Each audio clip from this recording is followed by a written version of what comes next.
Deuxième vidéo de la série Monsieur Raffray définitivement démasqué, où nous allons nous pencher sur les propos de notre protagoniste et de son acolyte Mathieu Lavagna quant aux différents groupes sédévacantistes. Là aussi, croyez-moi, ils ne vont pas briller bien davantage. Si vous n'avez pas vu la première vidéo, je vous suggère alors de commencer dans l'ordre, le lien est en description. Avant de commencer, je tiens à préciser que dans la première partie, j'ai fait une petite erreur. J'ai en effet affirmé que le dogme de l'Immaculée Conception avait été promulgué après l'apparition de Notre-Dame de Lourdes, alors qu'elle avait eu lieu avant, et ça, je le savais très bien, car la Vierge s'était manifestée après la promulgation du dogme pour justement le défendre. Je me suis trompé pour je ne sais quelle raison, mais bon, ce n'est pas très grave. Par contre, je croyais vraiment que c'était Pie XII qui l'avait proclamé, alors qu'il s'agissait de Pie IX. Ça non plus, ce n'est pas bien grave, dans la mesure où il ne s'agit que d'une erreur historique et qui ne concerne donc ni la foi ni les mœurs, mais bon, ce n'est pas bien glorieux, car effectivement, entre l'apparition de Notre-Dame et le pontificat de Pie XII, les dates ne coïncident pas du tout. Mathieu Lavagna n'a d'ailleurs pas loupé l'occasion de se jeter dessus, tant il n'a pas matière à me reprendre sur ce qui est réellement important. Maccabée, ce brillant théologien, qui nous sort que Pie XII aurait défini l'Immaculée Conception. Quelle magnifique connaissance du catholicisme. Voilà. Après une vidéo de 49 minutes où je détruis tout son argumentaire, c'est la seule chose qu'il trouve à répondre. Voyant à quel point cet individu était puant de malhonnêteté, car quand on se fait réfuter de la sorte, on doit faire amende honorable, je lui ai répondu « Mais quel pauvre type vous faites franchement, vous n'avez que ça à dire, rien sur le fond de la vidéo. Je vous attends toujours pour un débat, puisque le brillant théologien que je suis vous fait rire. » Ce à quoi il a sans surprise répondu « J'ai déjà dit que je ne débat pas avec les gens qui m'insultent publiquement. Si vous présentez vos excuses et que vous supprimez vos anciennes vidéos contre ma personne, j'accepterai peut-être.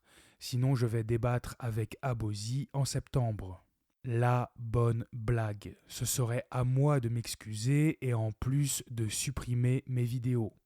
Il n'a pas envie, à mon avis, que vous sachiez qu'il travaille pour une association ouvertement hérétique qui glorifie Martin Luther, coucou les hypocrites conciliaires qui nous traitent de protestants, qu'il propage des mensonges sur les sédévacantistes et qu'il continue d'induire en erreur ceux qui l'écoutent. Salutations d'ailleurs à notre ami sédévacantiste qui lui a bien répondu. Toujours dans la même posture, c'est hallucinant. On dirait une bonne femme quand elle en a après son mari. Maccabée épingle un commentaire auquel il répond que c'est une erreur de sa part. Il laisse ce commentaire à l'air libre pendant une semaine. Il faut quand même le reprendre sur ça, soit 1 mm du propos, pour garder la face.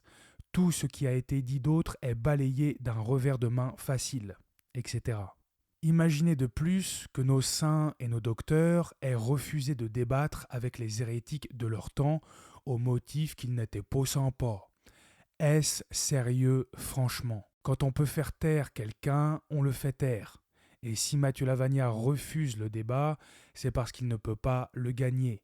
Donc je renouvelle mon invitation auprès des conciliaires, s'il y en a un d'entre vous qui est assez courageux ou stupide pour débattre avec moi sur la liberté religieuse, qu'il se manifeste sans plus attendre. Et pour vous montrer à quel point on a affaire à des gens qui sont totalement déconnectés de la réalité, laissez-moi vous lire ce message d'un conciliaire qui ne comprend rien à rien.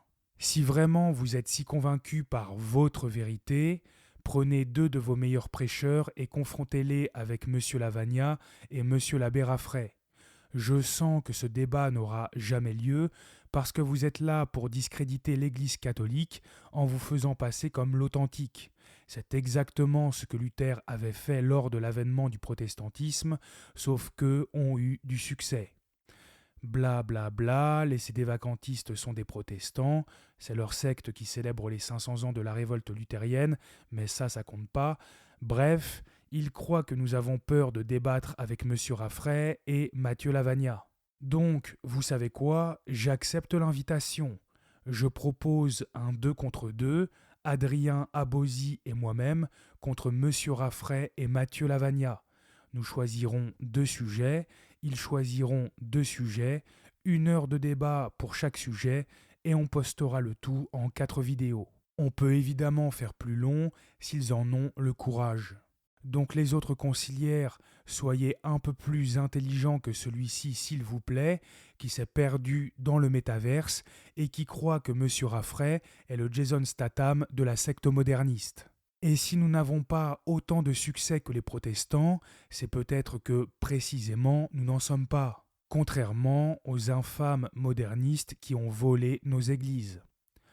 J'étais d'ailleurs à Orléans récemment, et voilà la plaque que j'ai prise en photo dans la cathédrale. Le 21 octobre 2017, en cette cathédrale, protestants et catholiques d'Orléans ont fait mémoire de leur histoire à l'occasion du 500e anniversaire de la Réforme protestante. Ensemble, ils ont rendu grâce pour les dons reçus à travers le renouveau occasionné par la Réforme. Ensemble, soutenus par l'Esprit Saint, ils ont demandé pardon pour les déchirures et les souffrances qu'elle a provoquées. Ensemble, ils ont renouvelé leur engagement à œuvrer pour la paix et la réconciliation et à porter le message de l'amour de Dieu manifesté en Jésus-Christ.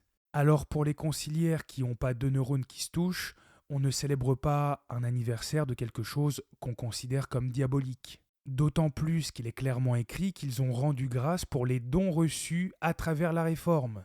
On vous attend, les conciliaires malhonnêtes qui nous traitent de protestants, pour rendre grâce à l'occasion de la Réforme sédévacantiste. Et apparemment dans votre secte, les protestants ont aussi l'Esprit Saint. Ce que l'Église a toujours évidemment condamné, mais c'est pas grave, on peut accrocher dans une cathédrale l'hérésie. Pas étonnant puisque chez vous toutes les religions mènent à Dieu. Donc, encore une fois, à tous ceux qui nous traitent de protestants, j'ai envie de dire « Taisez-vous, misérables hypocrites ». Pendant qu'on invite les disciples de Luther dans nos églises, nous en sommes bannis. Et si nous sommes vraiment des protestants, alors ça ne devrait être qu'une question de temps avant que vos descendants vous condamnent pour votre intolérance et qu'ils glorifient la réforme sédévacantiste comme vous glorifiez aujourd'hui la réforme protestante. La entre guillemets réforme, parce que dans le catholicisme, il n'y a pas de réforme. Employer une telle expression est une insulte à Dieu, à l'Église et à tous ceux qui l'ont servi. Allez cuver votre malhonnêteté, car au jour de votre jugement, vous comprendrez ce que signifie l'expression « mordre la poussière ». Donc, reprenons maintenant où nous en étions. Monsieur Raffray et Mathieu Lavagna nous parlent des soi-disant groupes sédévacantistes, comme si nous avions tous une religion différente. Nous allons voir ce qu'ils en disent et pourquoi ils racontent, comme à leur habitude, absolument n'importe quoi. Monsieur Raffray et Monsieur Lavagna commencent par aborder la thèse de Cassisiacum, élaborée par Monseigneur Guérard Deslauriers. Il y a plusieurs thèses sédévacantistes. On distingue les sédévacantistes totalistes, on peut dire. Qu'est-ce qu'on appelle les totalistes ? Il y a plusieurs significations derrière ces appellations. Des sédévacantistes, sédévacantistes totalistes vont dire, effectivement, il y a plus de pouvoir d'autorité en ce moment sur le siège de Rome. Il est totalement absent. Des thèses sédévacantistes légèrement différentes, comme le sédéprivationnisme par exemple, va dire que le pape, il y a un pape qui est là matériellement, mais pas formellement. C'est la fameuse thèse de Cassisiacum de Monseigneur Guérard Deslauriers, publiée dans les années 80. Sa thèse, c'est que le pape, qu'il y aurait un pape matériellement, mais pas formellement, donc que par ses hérésies et son modernisme, les papes post-conciliaires ne sont pas formellement papes, c'est-à-dire que leur autorité magistérielle n'existe pas, mais ils restent matériellement sur le trône de pierre, ce qui me semble un peu être une thèse bizarre. Disons qu'ils disent en fait que le pape est le pape, mais qu'il n'exerce pas son pontificat, l'autorité Voilà. du pape. Voilà. Donc Tant on lui obéit pas et Voilà, il n'a c'est ça. aucune autorité dans ce qu'il fait. Voilà, Bon. c'est sa thèse. En quelques mots, la thèse de Cassisiacum consiste à séparer l'occupation du siège pontifical de l'autorité pontificale. Elle voudrait que l'on puisse occuper la chaire de Saint-Pierre tout en étant dépourvu du charisme qui y est normalement associé. L'occupation du siège serait la papauté dite matérialitaire, matérielle, et l'autorité qui l'accompagne, la papauté dite formalitaire, formelle. Bergoglio et tous les imposteurs qui l'ont précédé depuis Jean XXIII auraient donc été papes matérialitaires, mais non pas formalitaires. Si vous avez du mal à comprendre, c'est bien normal, car il s'agit là d'une question relativement complexe qu'il faut prendre le temps d'étudier dans le détail pour bien en saisir toutes les subtilités.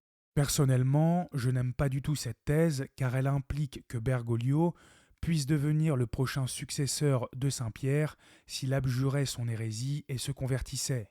Mais encore, personne ne pourrait devenir pape tant qu'il serait vivant, car la juridiction, bien qu'il ne puisse l'exercer, lui aurait été d'une certaine manière transmise. L'autorité pontificale serait donc en quelque sorte retenue en otage par une bande de modernistes dégénérés qui n'ont rien à voir ni de près ni de loin avec l'Église catholique. Personnellement, je pense que cela n'a aucun sens, mais je me garde bien de montrer du doigt ceux qui y souscrivent et de les considérer comme des hérétiques. J'ai l'intime conviction que si le magistère leur donne un jour tort, ils se soumettront sans discussion. Pour le moment, il n'y a rien à ajouter sur le sujet, nous y reviendrons brièvement au moment de la conclusion. Et en ce qui concerne les totalistes, vous l'aurez compris, il s'agit simplement des sédévacantistes qui se contentent d'affirmer que François n'est pas le pape, sans autre forme de subtilité. Il n'y a donc rien de particulier à dire dessus. La deuxième thèse évoquée par M. Raffray et Mathieu Lavagna est la thèse qu'il qualifie d'apparitionniste. Nous allons surtout nous attarder sur celle-là car il y a plus que matière à répondre. Avant cela, écoutons ces deux sages pour savoir ce qu'ils en pensent. Alors, ensuite, il y a tout un courant des sédévacantistes qui est plutôt lié à ce qu'on peut appeler apparitionniste. Qu'est-ce qu'on appelle les apparitionnistes? C'est des sédévacantistes qui attendent alors certains pensent que Saint-Pierre va apparaître et que du coup ça va remettre les choses dans l'ordre, mais ça c'est un courant assez minoritaire, les apparitionnistes, donc je pense pas qu'on va beaucoup se focaliser là-dessus parce qu'il y a quasiment aucun sédévacantiste qui soutient cette thèse aujourd'hui. L'idée d'une intervention divine pour résoudre la crise actuelle fait visiblement glousser M. Lavagna. Alors certains pensent que Saint-Pierre va apparaître et que du coup ça va remettre les choses dans l'ordre, mais La preuve en est qu'il récidive un peu plus loin dans la même vidéo, laissant entendre qu'une telle hypothèse serait loufoque. Luce ou Pie XII, ils sont morts aujourd'hui. Donc le collège des cardinaux est vide. D'où ceux qui sont apparitionnistes, qui pensent qu'à un moment, Voilà, il que va y Saint-Pierre avoir va une solution, apparaître, voilà. il Que va y Saint-Pierre avoir va une solution, apparaître, voilà. il Que va y Saint-Pierre avoir va une solution, apparaître, voilà. Que Mathieu Lavagna et M. Raffray, qui partagent visiblement son avis, nous expliquent tous deux en quoi l'idée que Dieu, pour rétablir l'ordre des choses, puisse intervenir directement soit ridicule. Est-il si invraisemblable qu'une intervention divine puisse avoir lieu et que des miracles se produisent ? 2000 ans de catholicisme n'ont-ils pas suffi à Mathieu Lavagna et M. Raffray pour les convaincre qu'une telle chose soit possible ? Une telle attitude venant de deux personnes faisant profession d'être catholiques devrait surprendre, voire choquer. Rit-il à l'idée que Moïse ait pu ouvrir en deux la mer Rouge, que pour délivrer Jérusalem, le Seigneur envoya un ange exterminer 185 000 Assyriens en une seule nuit, que le roi David, alors enfant, déchirait les ours à main nue, que Josué fit s'écrouler les murs de Jéricho. Si Dieu fit de si grandes choses pour le judaïsme archaïque, à plus forte raison, il est bien capable d'en faire autant et même davantage pour son Église. Voyez donc l'ironie de la situation. Mathieu Lavagna glousse en évoquant ceux qui pensent que Saint Pierre et Saint Paul puissent se manifester pour rétablir l'Église, alors que lui-même appartient à une secte qui s'est vautrée dans le pseudo-renouveau charismatique. Mouvement dont les adeptes sont en mal de sensations fortes, qui passent leur temps à courir après les manifestations surnaturelles et à voir des miracles imaginaires. Et combien de ces dévacantistes jeune et brillant théologien a-t-il rencontré pour affirmer que les entre guillemets apparitionnistes sont ultra minoritaires? Là aussi, il n'en sait probablement rien, c'est ce qu'on appelle une estimation à la louche. Monsieur Raffray, qui souscrit au même délire, a-t-il d'ailleurs déjà entendu l'histoire de Saint Léon le Grand, qui sortit à la rencontre d'Attila aux portes de Rome, après que celui-ci ait terrassé tous ceux qui s'étaient dressés contre lui? Cette brute épaisse, face à notre pontife d'alors, fit soudainement demi-tour et s'en alla. Lorsqu'un de ses soldats lui demanda comment il pouvait avoir peur de ce vieil homme, Attila répondit qu'il n'avait pas peur de lui, mais de ceux qui flottaient dans les airs au-dessus de lui. Il s'agissait de Saint Pierre et de Saint Paul. Et voilà le tableau qui fut achevé d'être peint sous le pontificat de son successeur Léon X, pape de 1513 à 1521, pour lui rendre hommage. Et figurez-vous, messieurs Raffray et Lavagna, que cette intervention miraculeuse de Saint Pierre et de Saint Paul ne sort pas de nulle part. Elle a été prophétisée par plusieurs personnes, dont la vénérable Anna Maria Taigi, béatifiée par Benoît XV. Là, vous comprenez déjà que vous auriez mieux fait de vous taire. Mais écoutez donc jusqu'au bout. Dieu enverra deux châtiments.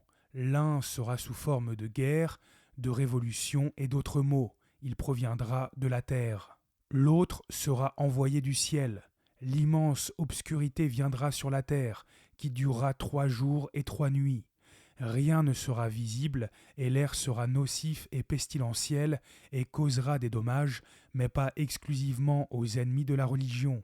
Pendant ces 3 jours, la lumière artificielle sera impossible. Seules les bougies bénies brûleront. Durant de tels jours de désarroi, les fidèles devront rester chez eux pour réciter le rosaire et demander miséricorde à Dieu. Tous les ennemis de l'Église, visibles et inconnus, périront sur terre pendant cette obscurité universelle, à l'exception seulement de quelques-uns qui se convertiront. L'air sera infesté de démons qui apparaîtront sous toutes sortes de formes hideuses. Après les 3 jours de ténèbres, Saint Pierre et Saint Paul désigneront un nouveau pape. Alors le christianisme se répandra dans le monde. Notez tout d'abord, monsieur Lavagna, que contrairement à vous, l'idée d'une intervention divine pour mettre fin à une terrible crise de l'Église ne faisait pas du tout glousser Benoît XV. Alors, certains pensent que Saint-Pierre va apparaître et que du coup, ça va remettre les choses dans l'ordre. Mais Voilà, il que va y Saint-Pierre avoir va une solution, apparaître, voilà. Il ne trouvait visiblement pas invraisemblable une prophétie encore plus extraordinaire qu'une simple élection pontificale venue du ciel, puisqu'il a béatifié cette bienheureuse. Il est tout de même ici question de tous les ennemis de l'Église visibles et inconnus qui périront sur terre pendant cette obscurité universelle, de démons qui apparaîtront sous toutes sortes de formes hideuses, ainsi que de la lumière artificielle et même naturelle qui ne fonctionnera plus à l'exception des cierges bénis. Alors certes, aucun catholique n'est tenu de croire en une révélation privée, mais là n'est pas la question. Cette prophétie nous prouve tout simplement que cette théorie n'a rien de ridicule et que l'Église elle-même la considérait comme vraisemblable. En effet, Benoît XV n'aurait jamais béatifié qui que ce soit qui se serait inscrit en faux vis-à-vis de la doctrine catholique. Si, de nos jours, la secte moderniste béatifie pour un oui ou pour un non, il n'en a jamais été ainsi dans la vraie religion. Et cette prophétie est d'autant plus sérieuse que le corps d'Anna Maria Taigi a été retrouvé incorruptible. Elle n'a peut-être pas encore été canonisée, mais un tel miracle atteste sans l'ombre d'un doute de sa sainteté. Elle repose d'ailleurs à Rome dans la basilique Saint-Chrysogone. Et comme je le disais, Anna Maria Taigi n'est pas la seule vénérable, ayant prophétisé que Saint Pierre élirait lui-même un pape. Elisabeth Canori Mora, nommée vénérable par Pie XI et ironiquement béatifiée par Jean-Paul II, qui a aussi vécu exactement à la même époque qu'Anna Maria Taigi, en a fait tout autant. Voyez par vous-même.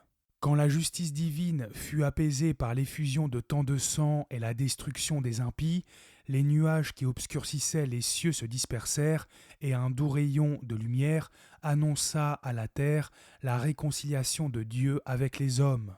L'apôtre saint Paul parut avec plein de force et de puissance. Il prit les démons, les chargea de chaînes et les conduisit aux pieds du prince des apôtres. Saint Pierre détenait le pouvoir souverain de les juger. Il les condamna à être précipités dans l'abîme, et la sentence fut aussitôt exécutée. Afin de célébrer cette glorieuse victoire, les anges se sont mêlés aux fidèles qui n'avaient pas failli pendant le procès et les ont conduits aux pieds de Saint Pierre, qui reçut leurs hommages et leurs remerciements assis sur un trône majestueux.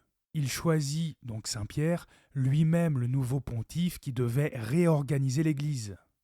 Les ordres religieux ont été rétablis, les fidèles s'enflammèrent d'une ferveur nouvelle, l'Église a retrouvé sa beauté primitive et le souverain pontife était reconnu dans tous les pays du monde comme le vicaire de Jésus-Christ.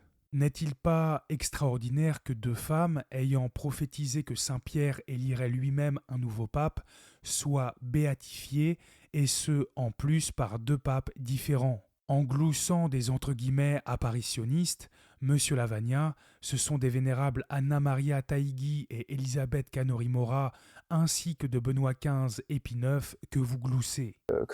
Alors, certains pensent que Saint-Pierre va apparaître et que du coup, ça va remettre les choses dans l'ordre. Mais Et vous le faites exactement comme les athées le feraient en lisant ces prophéties. Qui pense qu'à un moment, voilà, il que va y Saint-Pierre avoir va une solution, apparaître, voilà. Que ceux qui ont des oreilles pour entendre, entendent.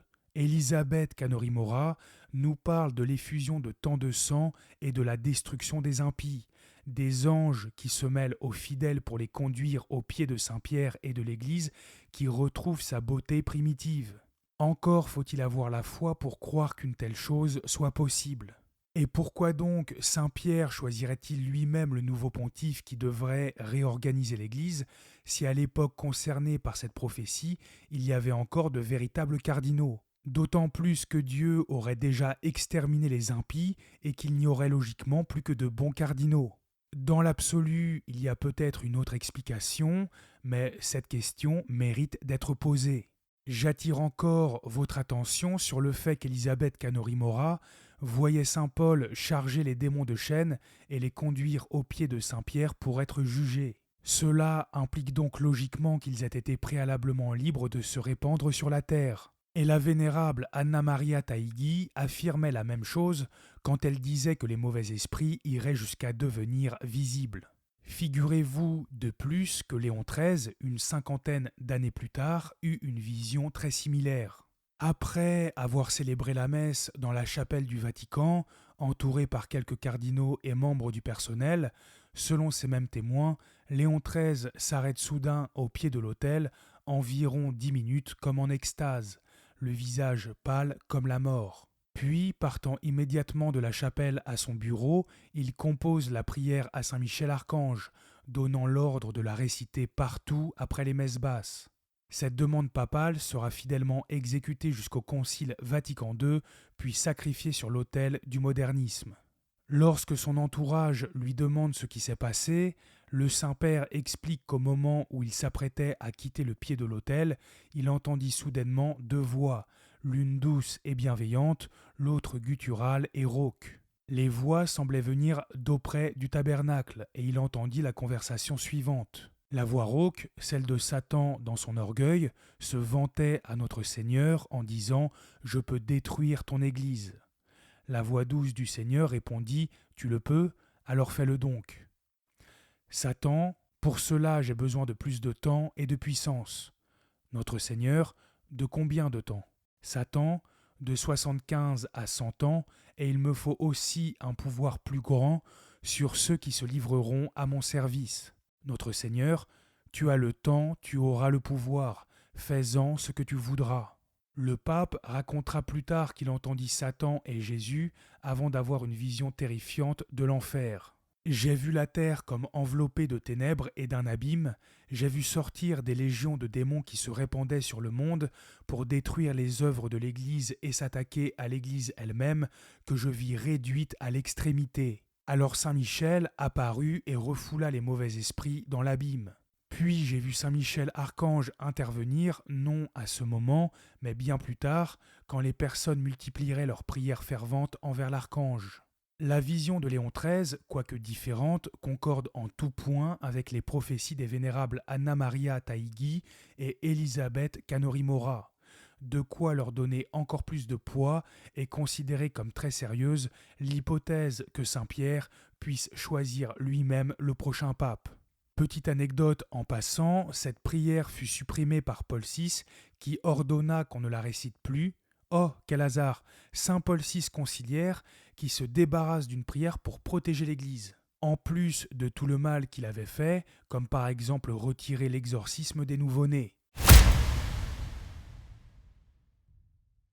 Mathieu Lavagna et Monsieur Raffray nous parlent ensuite des sédévacantistes solitaires. Et alors, parce qu'il y en a d'autres Absolument. qu'on appelle les sédévacantistes solitaires. Oui, bah, c'est ceux qui restent tout seuls justement, qui sont soumis à aucun prélat, aucun ecclésiastique et qui attendent la fin du monde.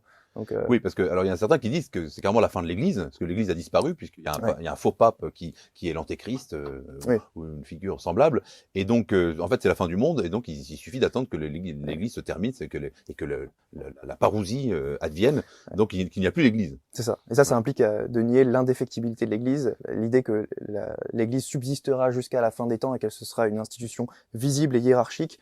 C'est des vacantistes, en tout cas, ils se mettent forcément ils ont des positions qui mènent à nier cela. Alors, Les sédévacantistes solitaires sont peu nombreux, mais ils existent bel et bien.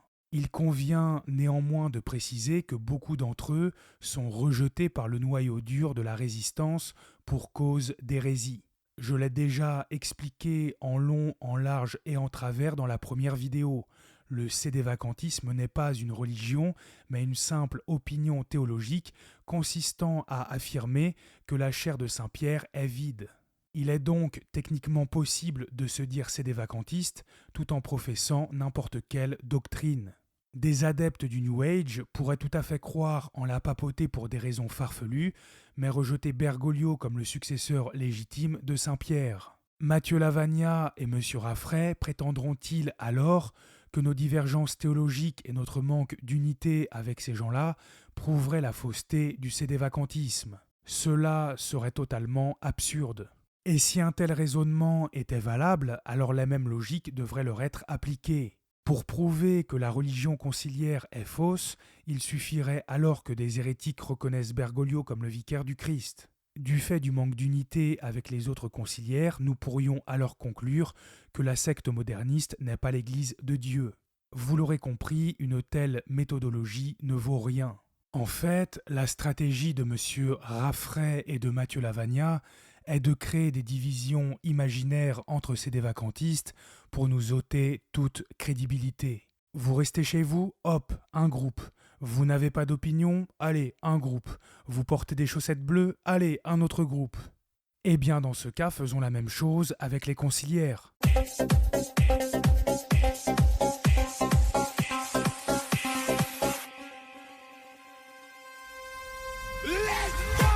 Ça ne devrait pas être trop dur. Vous préférez la messe en latin? Un groupe.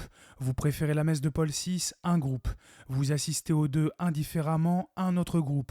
Vous êtes à la fraternité Saint-Pédis reconnue par Bergoglio? Un groupe. Et là, pour le coup, il s'agit de vraies divisions. Mais comme toujours, ça ne compte pas parce que la vérité ne leur plaît pas. Ceux qui s'isolent du reste de la résistance, et nos deux protagonistes le savent très bien, le font précisément du fait de leurs convictions doctrinales que nous ne partageons pas. Vouloir nous associer à eux n'a donc aucun sens. C'est là une démarche absurde et de l'amateurisme pur et simple. Ils amalgament des gens qui n'ont rien à voir entre eux au motif qu'ils ont en commun une seule et même opinion théologique sur un sujet extrêmement précis avant de conclure, pour invalider le sédévacantisme, que nous n'avons absolument rien de commun. Autrement dit, ils nous mettent tous dans le même panier comme si nous formions un groupe homogène pour mieux pointer nos différences et prétendre que nous n'avons rien d'un groupe homogène. Mais c'est totalement absurde. C'est exactement la même chose que si je voulais mettre les protestants et les conciliaires dans le même panier en disant que tous pensent que Jésus-Christ est Dieu fait homme. Je leur colle à tous l'étiquette de chrétien sur le front. Pour nous, on définit le christianisme minimal comme l'adhésion au symbole des apôtres, donc au minimum la Trinité, la divinité et la résurrection du Christ. Donc Ouais. on dirait entre Nicéens, voilà le dialogue entre Nicéens, pour faire simple, donc par référence au concile de Nicée. Des choses comme ça peut tout à fait être cohérent. Pareil, sur les luttes sociétales, sur le mariage pour tous, la PMA pour tous, la GPA, c'est tous des sujets où on peut tout à fait collaborer entre chrétiens, même si on n'a pas exactement la même confession. Et ça, ironie du sort, c'est ce que font Mathieu Lavagna et Monsieur Raffray, pour ensuite dire qu'ils n'ont pas tous la même doctrine et que cela prouve bien que le christianisme serait faux. C'est d'une bêtise sans nom et c'est pourtant bien ce qu'ils font. Mais déjà, c'est intéressant de voir que chez les vacantistes, ils sont pas tout à fait d'accord pour savoir quand est-ce que le siège est devenu vacant, et ils sont pas du tout d'accord pour savoir comment est-ce qu'on sortirait de cette situation d'éclipse de l'Église. Déjà, c'est intéressant de voir que les chrétiens, ils ne sont pas du tout d'accord pour savoir si Jésus-Christ a institué un pape, et ils ne sont pas du tout d'accord non plus sur la définition même de ce qu'est l'Église de Dieu. Et pour moi, on peut dire déjà, on reviendra là-dessus aussi, mais c'est déjà un signe disons que de la fausseté de cette position. Pour moi, on peut le dire, c'est déjà un signe de la fausseté de cette religion. Parce qu'en fait, c'est ce qu'on appelle le sédévacantisme, c'est comment dire, un ensemble de positions tout à fait contradictoires les unes avec les autres, et donc il n'y a pas une doctrine commune à laquelle on pourrait répondre aux arguments. Donc, Ce qu'on appelle le christianisme, c'est un ensemble de positions tout à fait contradictoires les unes avec les autres, et donc il n'y a pas une doctrine commune à laquelle on pourrait répondre aux arguments.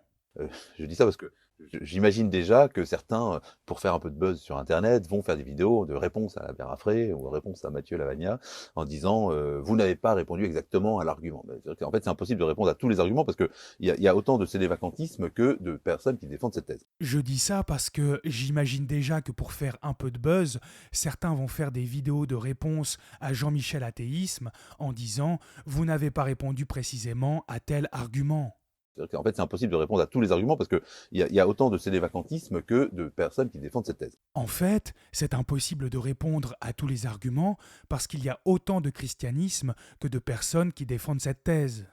Vous trouvez pas que ça sonne un petit peu comme les propos d'un athée frustré ? Bah voilà, vous savez à quoi ressemble l'équivalent impie dans la secte moderniste en la personne de Monsieur Raffray.